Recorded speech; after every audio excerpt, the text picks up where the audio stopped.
চিংড়ির চপ তো অনেক রকমভাবে বানিয়েছো, একবার এই রকমভাবে খুব সহজেই বাড়িতে বানিয়ে দেখো, আশা করছি খুব ভালো লাগবে। নমস্কার বন্ধুরা, নতুন আরও একটি পর্বে সবাইকে স্বাগত। চপটা বানানোর জন্য নিয়েছি ম্যাশ করা সেদ্ধ আলু, পেঁয়াজ, টমেটো ও ক্যাপসিকাম কুচি, আদা রসুন বাটা, ছোট বড় চিংড়ি মাছ।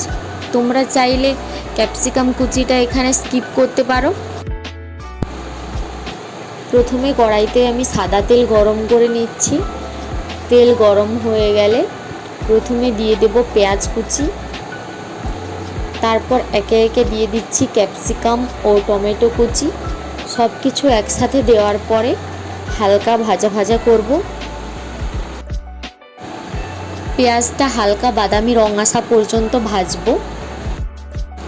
ভাজতে ভাজতে পেঁয়াজটা বাদামি রং হয়ে যাবে আর টমেটো ও ক্যাপসিকামটা কিন্তু নরম হয়ে যাবে।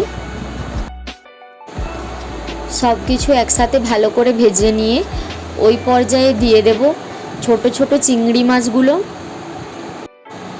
এই ছোট ছোট চিংড়ি মাছগুলো দেওয়ার কারণে কিন্তু চপটা খাওয়ার সময় যখন মাছগুলো মুখে পড়ে তখন কিন্তু খুব ভালো একটা টেস্ট আসে। এবার দিয়ে দিচ্ছি আদা রসুন বাটা। আদা রসুন বাটাটা দেওয়ার পর ভালো করে ভেজে নেব যাতে আদা রসুনের কাঁচা গন্ধটা একেবারে চলে যায়। এবার দেব পরিমাণ মতো হলুদ গুঁড়ো এবং যে যতটা ঝাল খেতে পছন্দ করবে ঝাল অনুযায়ী কিন্তু দেবো এখানে লঙ্কা গুঁড়ো। সবশেষে দিয়ে দিচ্ছি পরিমাণ মতো নুন এবং আমি এখানে টেস্ট ইনহ্যান্সার নিয়েছি ম্যাগি মশলা। তোমরা চাইলে এখানে চাট মশলা দিতে পারো।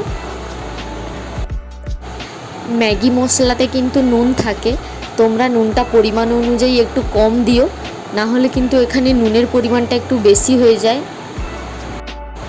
এবার সবশেষে দিচ্ছি ম্যাশ করা আলু। আলুটা দেওয়ার পর ভালোভাবে সব কিছু একসাথে মিশিয়ে নিতে হবে।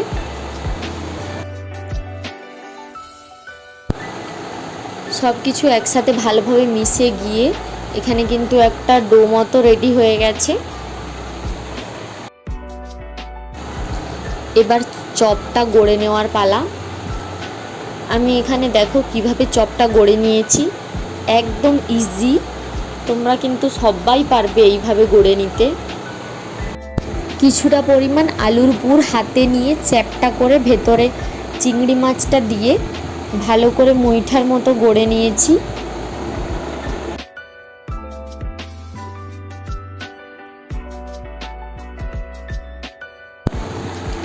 একই রকমভাবে আরও একটা গড়ে দেখাচ্ছি। দেখো খুব সহজেই কিন্তু তোমরা গড়ে নিতে পারবে। সবগুলো আমার রেডি হয়ে গেছে। কোটিংয়ের জন্য এখানে নিয়েছি কর্নফ্লাওয়ারের স্লারি ও ব্রেড ক্রাম্বস। তোমরা কর্নফ্লাওয়ারের স্লারির জায়গায় এখানে একটা ডিম ফেটিয়ে নিয়েও ব্যবহার করতে পারো। চপগুলো প্রথমে কর্নফ্লাওয়ারের স্লারিতে ডুবিয়ে তারপর ব্রেড ক্রাম্বসের ওপরে ভালোভাবে কোটিং করে নেব। তোমরা কিন্তু ডবল কোটিং করো পারলে, তাহলে কিন্তু চপটা খুব ভালো হয়। ভেতরে আলুর পুর থাকার কারণে কিন্তু তেলে দেওয়ার পরে খুলে যাওয়ার একটা চান্স থাকে। যারা নতুন বানাচ্ছ তারা অবশ্যই ডবল কোটিংটা করো, তাহলে কিন্তু খুলে যাওয়ার চান্সটা একেবারে থাকে না। একই রকমভাবে প্রত্যেকটা কর্নফ্লাওয়ার স্লারিতে ডুবিয়ে তারপর ব্রেড ক্রাম্বসের উপরে গড়িয়ে নিয়ে আমি কোট করে নিচ্ছি।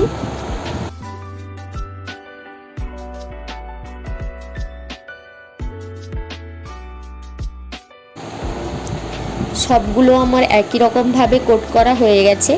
এবার গরম গরম তেলে এগুলোকে ভেজে নেওয়ার পালা। পাত্রে অনেকটা তেল গরম করে তারপর একে একে আমি চপগুলো ছেড়ে দিচ্ছি। চপগুলো তেলে ছেড়ে দেওয়ার পর গ্যাসের ফ্লেমটা মিডিয়ামে এনে ভালো করে এপিট ওপিট লালচে বাদামি করে ভেজে তুলব। দেখো আমার এখানে ভাজা হয়ে গেছে। এবার পরিবেশন করছি টমেটো কেচাপের সাথে গরম গরম চিংড়ির চপ। আজকের রেসিপি ভালো লাগলে অবশ্যই কমেন্ট করে জানাবেন। চ্যানেলটি সাবস্ক্রাইব করে পাশে থাকবেন। এতক্ষণ পর্যন্ত দেখার জন্য ধন্যবাদ।